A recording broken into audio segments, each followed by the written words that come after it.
Good morning, one and all. In this lecture, we are going to concept of interference and system capacity. Previous lecture, we have seen about the channel assignment strategy, their types, as well as their difference.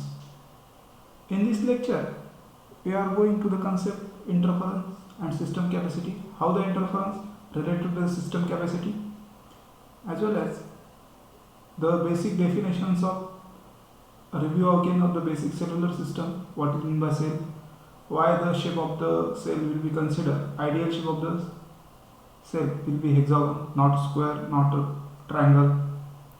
Then some basic definitions, and we have defined the interference, what is meant by interference, types of the interference, and how the concept of your co-channel reuse ratio is related to the cluster size, group of cluster, and that propagation factors, receiving power at the base station, all these things. So let us begin. In this content, we are going to the first, basically, introduction, what is cellular system again, cellular system architecture. Basically, this question logically asks why the shape of the cell is hexagonal and cellular geometric. Cellular network today are interference limited due to many users that need to be shared a spectrum achieve high rate multimedia communication. Cellular concept offer very high capacity in limited spectrum allocation without any major technological changes. Interference is a major factor performance in cellular radio system. So interference is an obstacle which plays important role. Performance of the cellular radio system can be measured in terms of the interference. Interference in voice channel may be cause a crosstalk.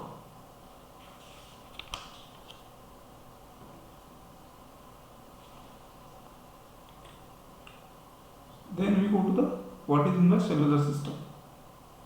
In wireless or mobile communication system in which several small exchanges, that is nothing but the cells, equipped with low power radio antennas and interconnected through central exchange.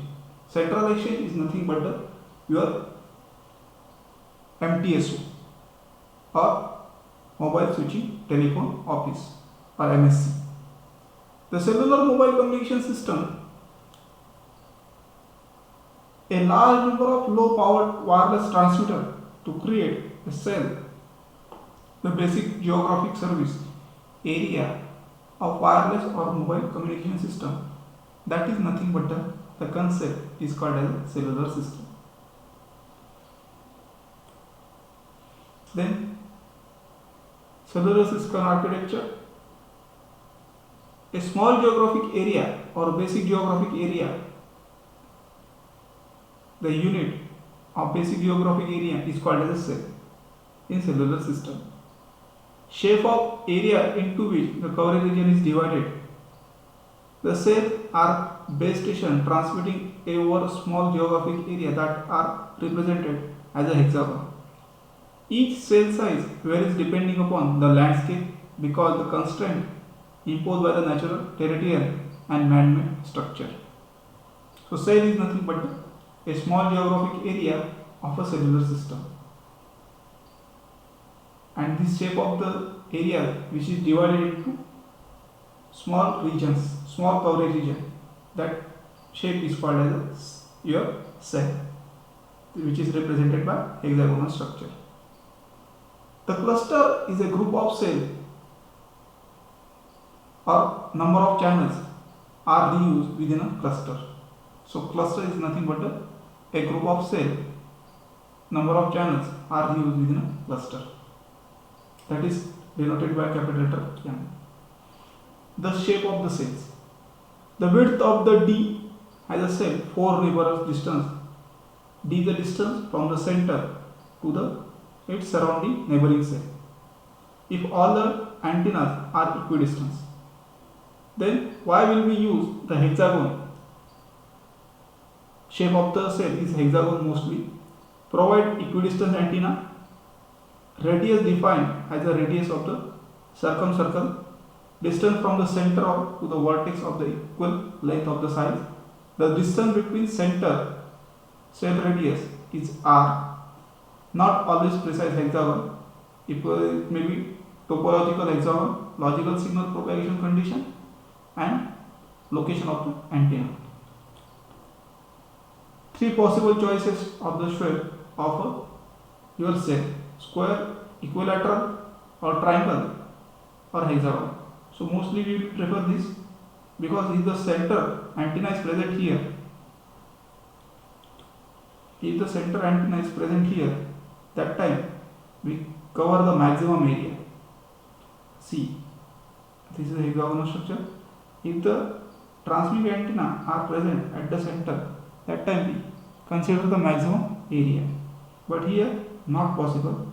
So area, if this area will be remain, this area will be remain, this area will be remain. So transmitted power from the center of the base station transmitting antenna is not covering square as well as the your triangle, but it covers the maximum area through the center transmitting power antenna in hexagon. So by using hexagon geometry, the fewest number of cells can cover in geographic region. It is closely approximate to the circle. So we can see the square pattern, and we can see this is a hexagonal pattern. So if you observe the distance from the center of this hexagon and its near adjacent cell are equal. But if we use the square pattern for the cell, then the distance from its neighboring cell is not equal. So we can use this type of geometry. So basically in GATE exam or any objective exam, the cell shape of the cell, why it is hexagon, that are the reasons. Then we go to the capacity of the system. When using a hexagon model to cover the area, the center excited cell, the base station is deflected as a beam either in the center of the cell.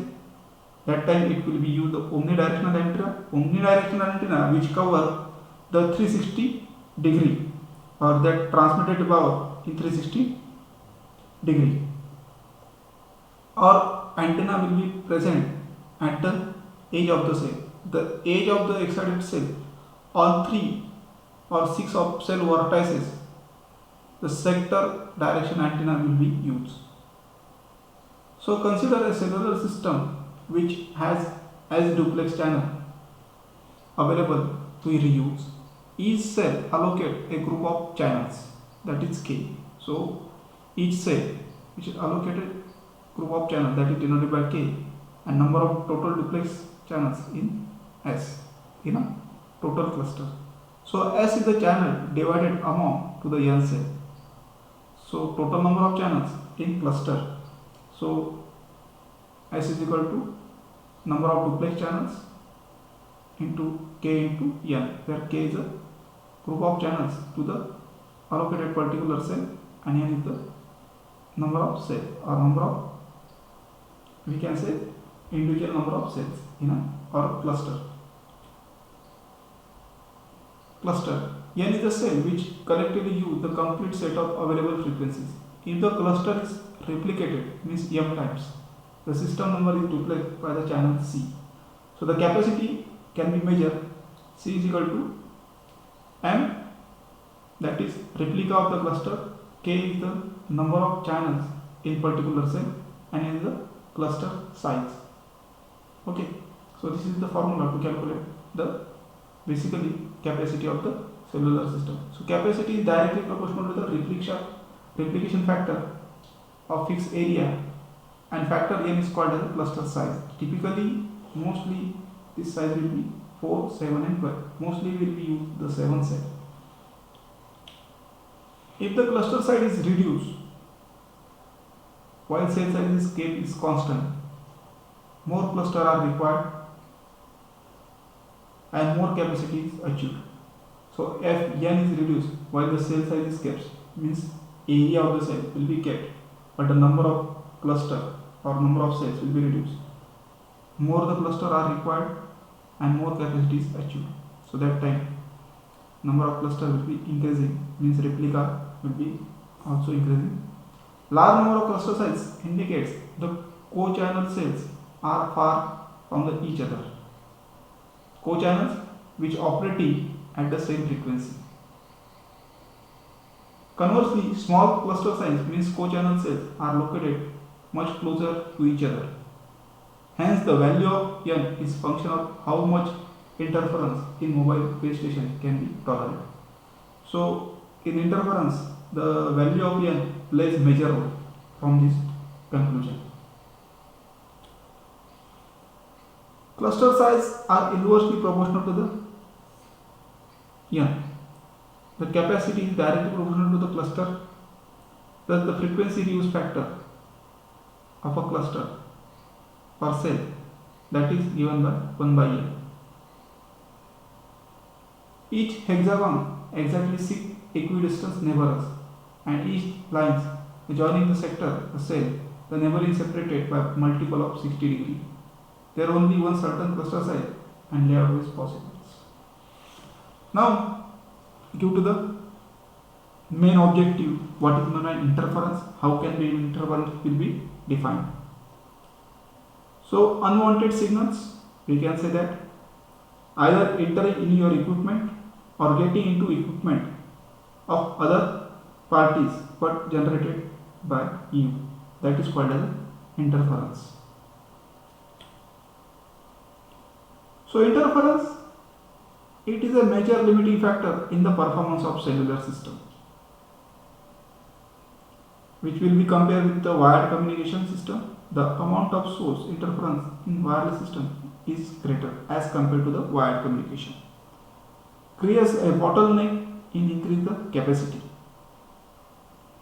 Sources of the interference mostly are generated from the mobile station, neighboring cell, the same frequency cells, or non-cellular signal in the spectrum. So mostly this question will be asked, what is the sources of the interference? So must be remember.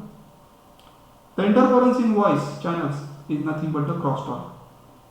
And sometimes you happen when the frequency is intermixing, you are neither clear the voice of your friend or nor the another person. So that is the nothing but a crosstalk. It is the intermixing the frequencies. That is called as your crosstalk.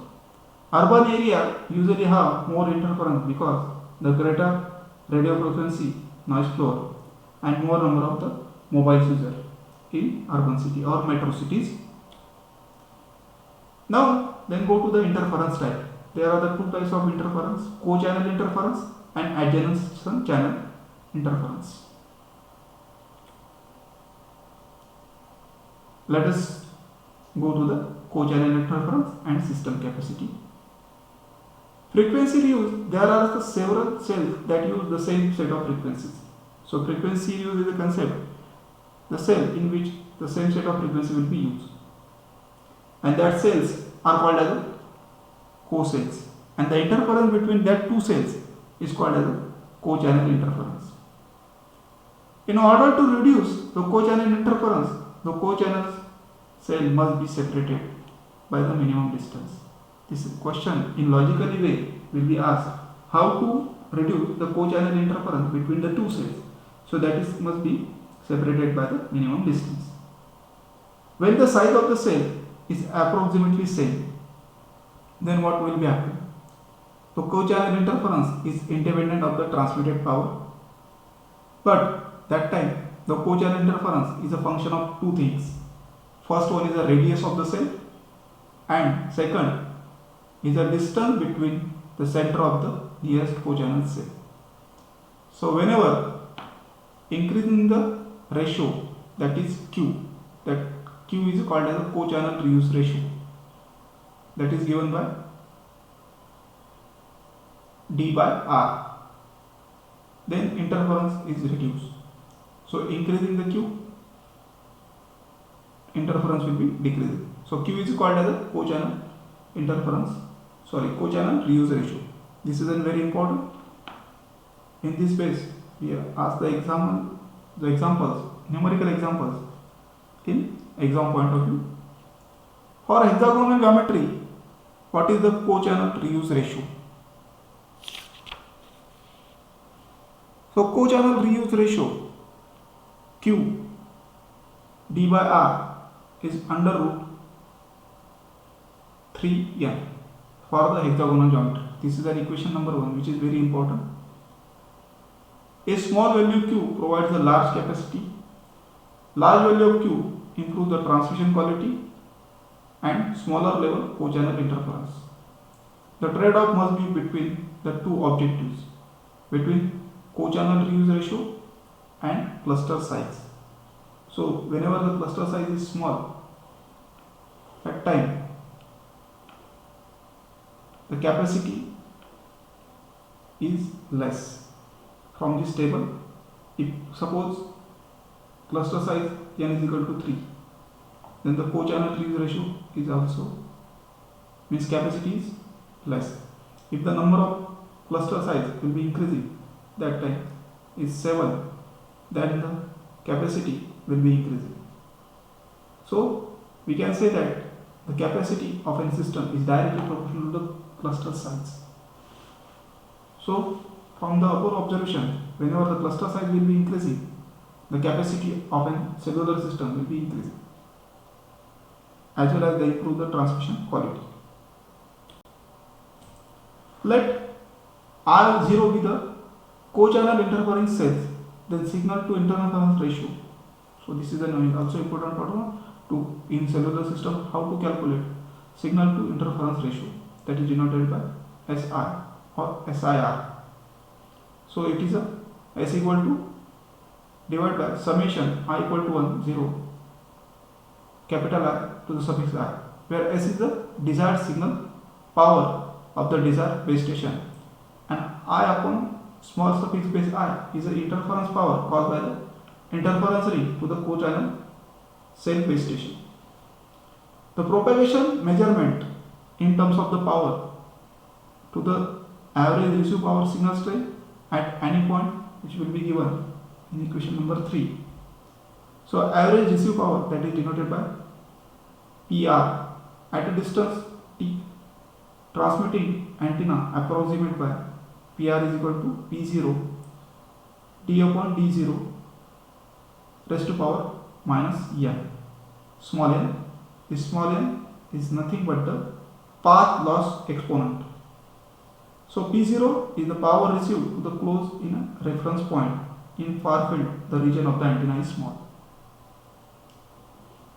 By using this formula, we can calculate the system capacity as well as to calculate the signal to interference ratio. So signal to interference ratio is also related to the radius and distance between two co-channels. So that can be given by the formula signal to interference ratio R(-) minus n divided by summation I equal to 1 up to I0 di, where di is the distance between the co-channels, between two co-channels or co-cells, basically co-cell or co-channel cells, raised to minus n. Consider only first layer, means we can I equal to 1. In this here we can consider I0 equal to 1. So we can write the formula. There is a condition how to define this derivation.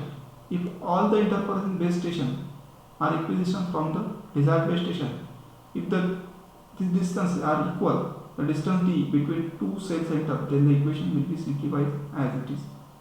So signal to interference ratio d by r raised to power n divided by I0, where I0 is nothing but we can define the number of co-channel interfering cells. So I0, it is given by square under root 3n, where n is cluster size raised to power n, where n is the loss exponent component, I0 is the interference cells. So from this equation we can calculate the signal to interference ratio, which plays major important role. So we can say that signal to interference ratio is a function of your cluster size. Then we go to the adjacent channel interference. The adjacent channel interference from the adjacent frequency to the desired signal. So we can see this is a adjacent channels frequency. So these are can be intermixed with this. What are the sources for the interference, adjacent channel interference? First one is imperfect receiver filters allow the nearby frequency leak into the passband. So here, and performance degraded by the seriously due to the near far effect. So these are the two sources for the ACI. ACI stands for adjacent channel interference, and CCI for the co-channel interference. One is the imperfect receiver, first resource of a filter, and second one is a near far effect. Adjacent channel interference can be minimized through the careful filtering of and channelman assignment strategies. Keep the frequency separation between each channel in given say as large as possible, and the channel separation greater than the 6 say is needed to bring the adjacent channel interference to acceptable level. So these are some remedies which is to be required how to remove the adjacent channel interference. Then power control is required to reduce the interference. Ensure each mobile transmit the smallest power necessary to maintain a good quality link and the reverse channel. That are the helpful in terms of the long battery life, increase the signal to interference ratio, and solve the near far effect. So what is the importance? In some logical question will be asked, what is the importance of power control reducing in interference? So these are some benefits as well as the reason. So interference are the in flavors, radio frequency interference. Two or more signals are competing for the same channel. That time we can say that the radio frequency interference. And second one is the electromagnetic interference. The applies that overloaded by the strong electromagnetic interference from the nearby RF resources. So solving the RFI problems, radio frequency interference, disconnect the component to localize problem area, check the cable connection, check for the ground polarized flux, fertilize the cores around power cables and high pass filter on 300 ohm TV feed line. So these are some remedies how to avoid the RFI, radio frequency interference. How to solve the electromagnetic interference? There are some tips how to track down the appliances causing interference. Microprocessor often generate electromagnetic interference. Enclose the ground box and fertilate the cores on the cables. So these are some examples how to solve the EMI problems. So in this lecture we have introduced the concept of system capacity and co-channel interference, adjacent channel interference, their types, and how the signal to interference are related to the cluster size. Then co-channel reuse ratio, that is Q, how to be calculated. The numericals based on this will be see in next lecture. So we can stop here. Thank you.